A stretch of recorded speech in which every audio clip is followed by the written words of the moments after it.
जय हिंद दोस्तों। वेलकम हमारा यूट्यूब चैनल रूना एडू हब में। तो आज हम लोग बात करेंगे परमिटिविटी ऑफ मीडियम।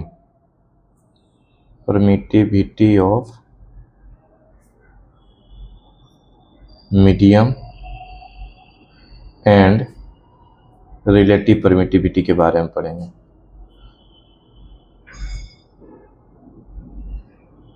तो पिछला लेक्चर में हम लोग बात किए थे कूलम्ब्स लॉ में, जिससे बात किया था कि force between two charges is equal to K Q1 into Q2 by R square. ये हमारा कूलम्ब्स लॉ की मदद से हम लोग फाइंड करते थे कि दो चार्जों के बीच में फोर्स ऑफ अट्रैक्शन या रिपल्सन कितना लग रहा है, वो इस फार्मूला की मदद से हम लोग फाइंड करते थे। जहाँ पे के जो है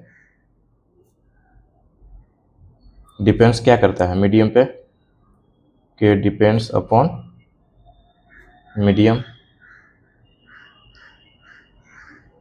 और के का जो मान होता है यहाँ पे देखेंगे 1/4 पाई एप्सिलॉन।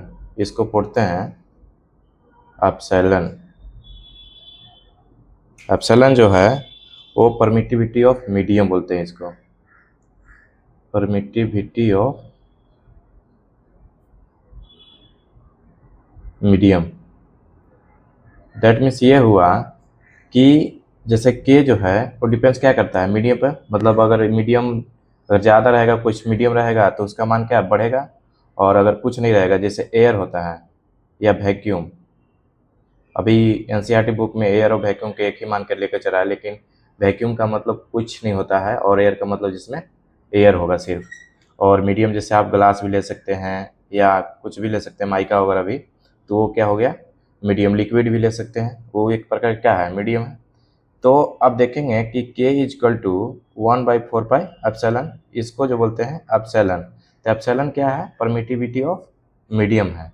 तो परमिटिविटी ऑफ मीडियम मतलब दैट मीन्स ये हुआ कि ये जो है परमिट करता है किस चीज़ का, मीडियम का। तो हम लोग जानते हैं कि अगर दो चार्जों के बीच में, जैसे मान लीजिए Q1 हो गया और एक Q2 हो गया, और इसके बीच में डिस्टेंस क्या है R है, तो अगर इसके बीच में एयर होगा या वैक्यूम होगा तो हमको मैक्सिमम फोर्स यहाँ पे फाइंड होता था। मतलब अगर दो चार्ज के बीच में अगर उसका मीडियम वैक्यूम होगा या एयर होगा तो हमें जो फाइंड होगा मतलब प्राप्त होगा वो मैक्सिमम फोर्स इंटरेक्शन होगा, मतलब फोर्स ऑफ अट्रैक्शन और रिपल्सन मैक्सिमम लगेगा। लेकिन अगर इसके बीच में कुछ मीडियम अगर ला लेंगे जैसे लिक्विड या ग्लास कुछ भी, तो वो फोर्स को क्या करेगा डिक्रीज कर देगा। दैट मीन्स इसी इसी को बोलते हैं परमिटी ऑफ मीडियम। मतलब ये परमिट करता है किस चीज़ का, मीडियम का। जैसे कि बोलता है कि जाओ और अपना मीडियम को परमिट करो, मतलब जाओ और इसका इंटरेक्शन फोर्स को क्या करो कम कर दो। तो आप जैसे कि मान लीजिए कि अगर ये मीडियम को लाएंगे तो जैसे जैसे मीडियम का मतलब बढ़ेगा तो वैसे वैसे इसका फोर्स ऑफ इंटरेक्शन क्या होगा घटेगा। तो मतलब आप लिख सकते हैं कि अगर ई का मान बढ़ेगा तो एफ का मान क्या होगा डिक्रीज होगा, लेकिन ई का मान मतलब साइलेंट का मान अगर डिक्रीज होगा तो फोर्स का मान क्या होगा इंक्रीज होगा। आप देख सकते हैं इस फॉर्मूला के मदद से। मतलब एफ इजिकल टू के है तो के की जगह क्या है 1/4 pi epsilon into Q1 Q2 by R square. तो यहाँ से भी आप देख सकते हैं कि एप्सिलॉन का मान बढ़ेगा तो फोर्स का मान घटेगा, और एप्सिलॉन का मान डिक्रीज होगा तो मतलब फोर्स का मान बढ़ेगा। दैट मीन्स ये बोल सकते हैं कि अगर इसके बीच में कोई मीडियम नहीं रहेगा, अगर कोई मीडियम नहीं रहेगा तो इसको बोलते हैं एप्सिलॉन नॉट। मतलब इसको लिख सकते हैं परमिटिविटी ऑफ वैक्यूम या एयर। दैट मीन्स हो गया कि अगर मान लीजिए कोई मीडियम नहीं रहेगा तो इसमें कोई पार्टिकल नहीं रहेगा तो फोर्स ऑफ इंटरेक्शन ज़्यादा होगा। तो इसका मतलब ये हो गया कि फोर्स ज़्यादा, दैट मीन्स कि इसका ई का मान क्या हो जाएगा कम। इसका मतलब आप लिख सकते हैं यहाँ पे कि मिनिमम वैल्यू होगा तभी तो मैक्सिमम फोर्स एग्जिस्ट होगा। अगर इसका मैक्सिमम वैल्यू हो जाएगा तो फोर्स क्या हो जाएगा डिक्रीज होगा। और इसका जो वैल्यू होता है वो 8.85 इंटू 10⁻⁻12, और इसका यूनिट आप फाइंड कर सकते हैं कूलम्ब स्क्वायर पर न्यूटन पर मीटर स्क्वायर। यहाँ से आप यूनिट निकाल सकते हैं। जैसे ये चला जाएगा इस तरफ, तो ये मल्टीप्लाई में है तो और ये भी मल्टीप्लाई में आ जाएगा, तो इसके साथ डिवाइड में आ जाएगा, तो मतलब न्यूटन हो जाएगा और मीटर स्क्वायर, और ये ऊपर रहेगा तो कूलम स्क्वायर पर न्यूटन पर मीटर स्क्वायर। आप यूनिट ऑफ डायमेंशन के चैप्टर देख लीजिएगा, उसमें अच्छा से क्लियर बताया गया है। ठीक है, तब ध्यान देंगे कि ये जो है परमिटिविटी ऑफ वैक्यूम एयर, इसका मान कितना है, इतना। तब जैसे मान लीजिए कि जब परमिटिविटी ऑफ वैक्यूम रहेगा तो फोर्स आपका क्या होगा, मैक्सिमम होगा। क्या चीज़ में, वैक्यूम में होगा, या इसको बोल सकते हैं फ्री स्पेस। दैट मीन्स दो चार्जों के बीच में कोई आपका मीडियम नहीं है। मतलब आप ये भी बोल सकते हैं कि permittivity of medium is greater than permittivity of free space. क्यों, क्योंकि ये हमेशा, ये मिनिमम वैल्यू है ना, इसलिए ये हमेशा छोटा रहेगा, और किसी मीडियम का परमिटिविटी उसका क्या होगा, ज़्यादा। मतलब ऑलवेज, मतलब किसी मीडियम का ज़्यादा होगा, किससे, वैक्यूम से। मतलब अगर आप देख सकते हैं कि अगर किसी मीडियम रहेगा तो किसी मीडियम में हमारा जो फोर्स हो रहा है डिक्रीज हो रहा है, और अगर कोई मीडियम नहीं रहेगा तो फोर्स क्या हो रहा है, ज़्यादा हो रहा है। तो मतलब आप लिख सकते हैं यहाँ पे force in medium less than force in vacuum. मतलब वैक्यूम में फोर्स हमेशा क्या होगा, ज़्यादा होगा। वैक्यूम में फोर्स होगा उसको एफ नॉट से डिनोट करते हैं, और फोर्स इन मीडियम इसको एफ एम, मतलब मीडियम हो जाएगा एम से और फोर्स हो जाएगा एफ से। फोर्स इन मीडियम और परमिटिविटी इन मीडियम और परमिटिविटी इन वैक्यूम या एयर या फ्री स्पेस बोल सकते हैं। और फोर्स इन, इसको क्या बोलेंगे, फ्री स्पेस या वैक्यूम या एयर, तीनों एक ही चीज़ है। ठीक है, अब याद रखेंगे कि ये जो है हमारा वो मिनिमम वैल्यू है किसका, परमिटिविटी ऑफ फ्री स्पेस का। ये हमेशा ऑब्जेक्टिव में क्वेश्चन आता है, इसको आप मोस्ट इंपॉर्टेंट कर दीजिए, ये हमेशा आता ही है बोर्ड एग्जाम में। तो अब जैसे कि आप जान गए हैं, आगे हम लोग बात करेंगे कि एप्सिलॉन नोट जो है इसको पढ़ते हैं एप्सिलॉन नोट, याद रखेंगे, इसको रीड बोलेंगे, read as epsilon naught. Epsilon naught इसी का बोलते हैं फ्री स्पेस, या इसको बोल सकते हैं, इसका मान जो होता है 8.85 इंटू 10⁻⁻12 कूलम स्क्वायर पर न्यूटन पर मीटर स्क्वायर। ये हुआ। जैसे कि मान लीजिए कि अगर मान कि कोई मीडियम नहीं है, मीडियम मतलब फ्री स्पेस है, तो उसका वैल्यू कितना है, कितना है, मतलब मिनिमम वैल्यू है। अगर मान लीजिए कि अगर कुछ मीडियम होगा, जैसे मान लीजिए अगर मीडियम हमारा क्या है, वाटर है, तो उसका जो वैल्यू होता है 7.12 इंटू 10⁻10 कूलम स्क्वायर पर न्यूटन मीटर स्क्वायर। अब उसी तरह से अगर मीडियम ग्लास होगा तो उसका परमिटिविटी ऑफ ग्लास का वैल्यू कितना हो जाएगा, 3.01 इंटू 10⁻11 कूलम स्क्वायर पर न्यूटन पर मीटर स्क्वायर। तो सर ये जो है ये अलग अलग मीडियम का अलग अलग वैल्यू होगा, तो हम लोग कितना याद करेंगे, इतना याद तो कर नहीं सकते हैं। तो आप ये तो जान नहीं रहे हैं, permittivity of medium is always greater than permittivity of free space. तो जैसे ग्लास का हो गया या माइका का हो गया, वाटर का हो गया, और कोई लिक्विड होगा तो उसका मतलब परमिटिविटी ऑफ मीडियम का मान अलग अलग होगा। तो आप इतना मतलब ज़्यादा याद कर नहीं सकते हैं। तो एक वर्ड आता है तो उसके कंपैरिजन कर से हम लोग पढ़ सकते हैं, मतलब याद कर सकते हैं या फाइंड कर सकते हैं कि किसी मीडियम का परमिटिविटी ऑफ मीडियम कितना वैल्यू होगा। तो इसका एक यूज कर सकते हैं आप, रिलेटिव परमिटिविटी का, रिलेटिव परमिटिविटी का यूज करके, मतलब इससे कंपैरिजन करके हम लोग फाइंड कर सकते हैं। जो होता है रिलेटिव परमिटिविटी, ई आर मतलब एप्सिलॉन, आर मतलब आर से रिलेटिव और ई से परमिटिविटी, मतलब relative permittivity is equal to permittivity in medium बटा परमिटिविटी इन वैक्यूम। ये हमारा फॉर्मूला होता है। तब बात करेंगे कि सर हमें क्या फाइंड करना है, परमिटिविटी ऑफ मीडियम, मतलब अलग अलग मीडियम का अलग अलग वैल्यू होता है, तो इसलिए आप यहाँ से निकालेंगे permittivity in medium is equal to, आप देखेंगे कि क्रॉस मल्टीप्लाई हो जाएगा, तो E R into epsilon naught. मतलब आप बोल सकते हैं कि अगर रिलेटिव परमिटिविटी कितना गुना है किससे, परमिटिविटी इन फ्री स्पेस से, तो हमारा ये निकल के आ जाएगा कि नहीं। ध्यान से देखेंगे, थोड़ा सा मतलब समझेंगे कि अगर मान लीजिए इसका मान तो पता है 8.85 इंटू 10⁻⁻12 कूलम स्क्वायर पर न्यूटन पर मीटर स्क्वायर, इसका मान तो पता है। लेकिन अगर ये बोल दिया जाए कि रिलेटिव परमिटिविटी ये फ्री स्पेस का कितना गुना है, जैसे मान लीजिए 10 गुना है, तो 10 इंटू इतना करेंगे तो हमारा मीडियम का परमिटिविटी वैल्यू निकल जाएगा कि नहीं। जैसे अब ध्यान दीजिए कि इसी तरह से आप लिख सकते हैं कि force in medium is equal to force in vacuum बटा रिलेटिव परमिटिविटी।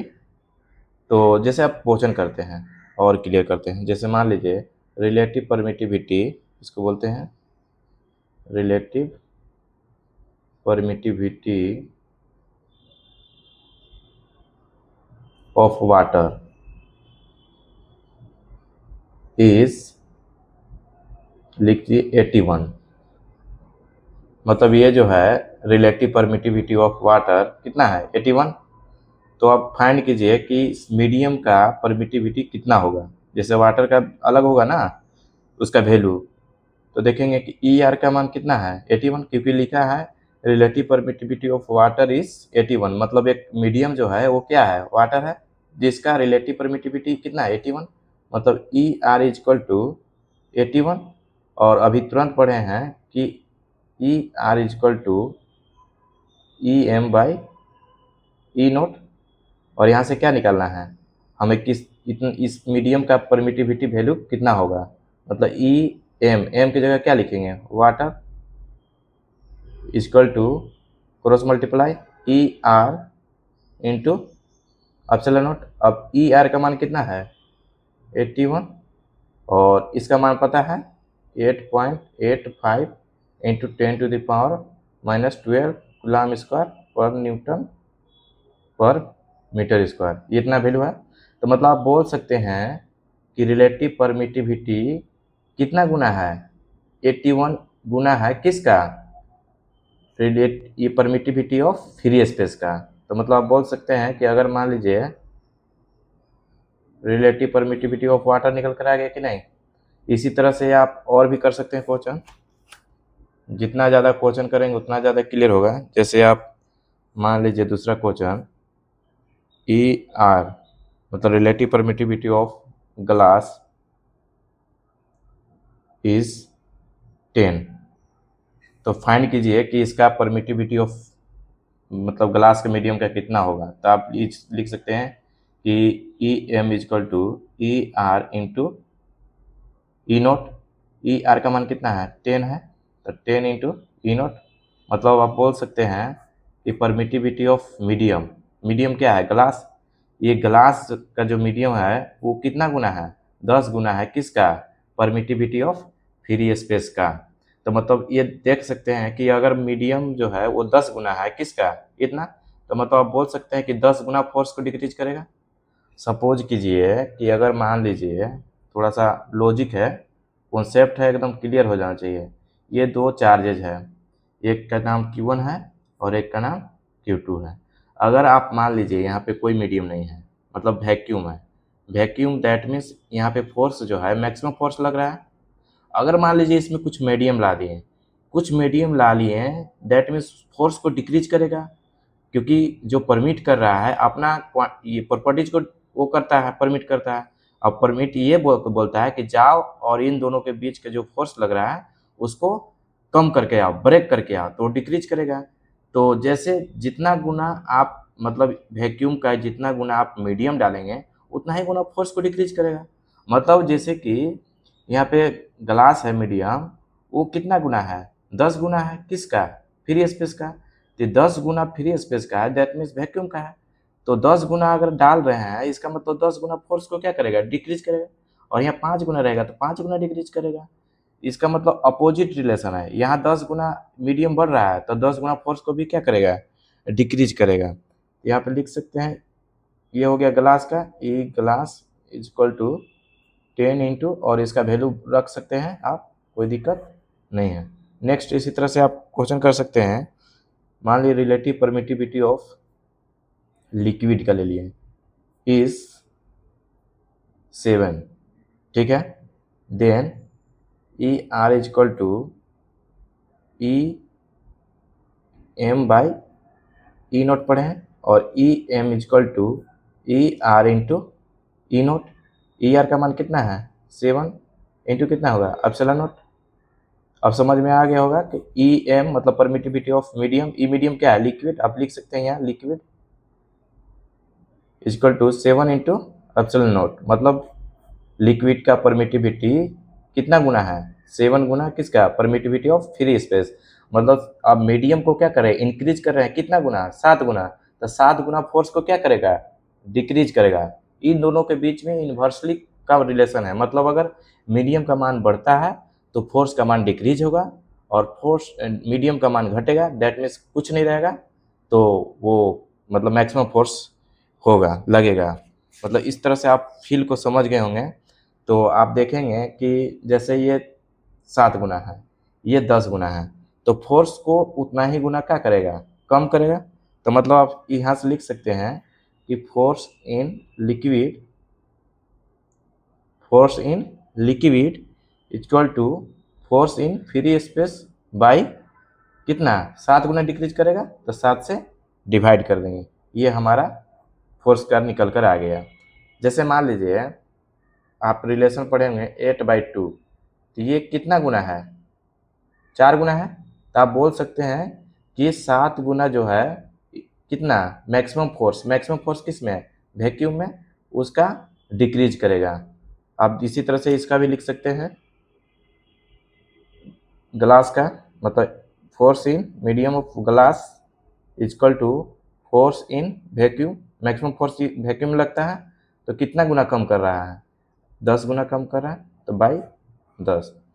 आप उसी तरह से यहाँ पे क्या निकाले थे 81 आया था, तो आप लिख सकते हैं किसका था ये वाटर का था, तो आप यहीं से लिख सकते हैं force in water equal to force in vacuum, maximum force लग रहा है और कितना गुना मीडियम डालने के, वो कितना गुना मीडियम डाल रहा है 81 गुना, क्योंकि यही तो पढ़े ना ई वाटर इक्वल टू इतना ही तो निकल कर आया है, तो ये 81 गुना मीडियम को ये क्या कर रहा है ला रहा है परमिट कर रहा है।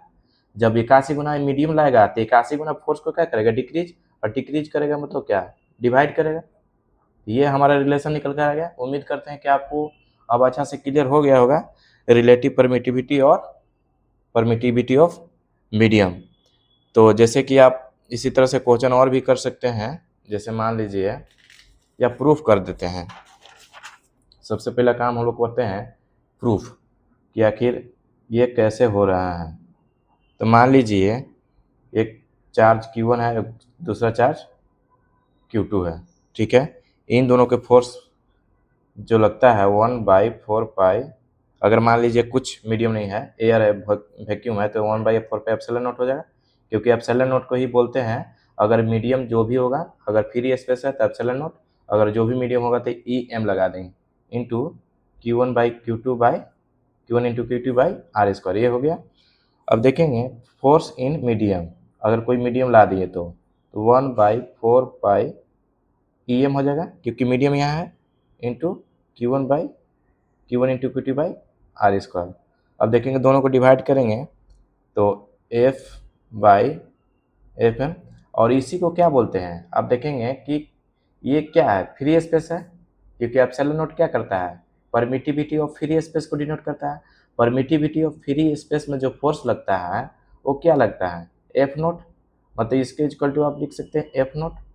तो F/FM इक्वल टू दोनों को डिवाइड करेंगे तो 1/4 epsilon not into Q1 into Q2/R² बटा 1/4 epsilon M into Q1 into Q2/R²। आप देखेंगे Q1 Q2 से खत्म, R² से R² खत्म, और 1/4 एप्सिलॉन 1/4 से खत्म होगा 1/4, तो अब क्या बचेगा ऊपर में।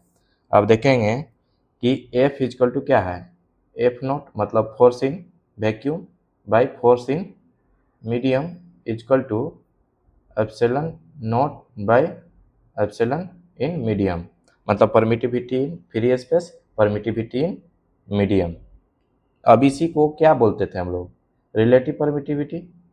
तो मतलब आप लिख सकते हैं यहाँ से एफ फोर्स इन वैक्यूम और force in medium equal to relative permittivity. अब यहाँ से लिख सकते हैं force in medium equal to relative permittivity by F not, या force in vacuum equal to, आप यहाँ से लिख सकते हैं क्रॉस मल्टीप्लाई हो जाएगा ना, तो relative permittivity force in medium. ये बहुत ही इम्पोर्टेंट फार्मूला है और ये आपका यूज होगा। इसके इक्वल टू क्या पढ़े थे, ई आर अभी तक। तो ध्यान देंगे कि आपको जो मोटा मोटी याद रखना है, परमिटिविटी इन फ्री स्पेस का वैल्यू जो होता है 8.85 इंटू 10⁻⁻12 कूलम स्क्वायर पर न्यूटन पर मीटर स्क्वायर। ये इसका यूनिट भी याद रखना है क्योंकि बहुत ही इम्पोर्टेंट है और हमेशा एग्जाम में आता ही है। और इसका जो कुछ न्यूमेरिकल भी किए उसको याद रखिएगा क्योंकि हमें मतलब कभी कभी आता है। और आपको कूलम्स लॉ जो हम लोग पढ़े हैं उसको देख लीजिएगा। और आपको क्लास अच्छा लगा होगा तो चैनल को सब्सक्राइब कर दीजिएगा और अपने दोस्तों के पास भी शेयर कर दीजिएगा। तो और ध्यान देंगे हमेशा कि जो रिलेशन हम याद कर रहे हैं, जैसे E R is equal to relative permittivity in medium बटा फ्री स्पेस, ये पढ़े थे ना, अभी ध्यान दीजिएगा। अभी यहाँ पे पढ़े हैं E R is equal to E M by E naught, E R is equal to E M by E naught. अब यहाँ देखेंगे कि ई नोट और ई एम दूसरा है, मतलब ये जो है आप यहाँ पे थोड़ा सा मिस्टेक हुआ है, देखेंगे थोड़ा सा कि ई नोट ऊपर नीचे में है, मतलब 1/4 पे एप्सिलॉन नोट है, तो ये नीचे में है, तो ये क्या हो जाएगा ऊपर में, अब ये चल जाएगा नीचे में, तो यहाँ पे ई एम करेंगे और यहाँ पे क्या करेंगे ई नोट, तब आ जाएगा ई आर। तो यहाँ पे देख सकते हैं कि ई एम हो जाएगा और ई आर हो जाएगा, तो एफ नोट बटे एफ एम, ये आपका यहाँ से क्लियर, अभी सही इक्वेशन आया। तो थोड़ा सा आप सिली मिस्टेक कर सकते हैं जैसे अभी हम किए थे, तो ध्यान देंगे कि E R is equal to E M बटा ई नोट। और ये क्यों होता है, क्योंकि permittivity in medium relative permittivity का अगर मान दिया रहेगा तो हम उतना से मल्टीप्लाई कर देंगे 8.85 से, हमारा मतलब क्लियर हो जाएगा। तो क्लास अच्छा लगा तो धन्यवाद, चैनल को सब्सक्राइब जरूर करें।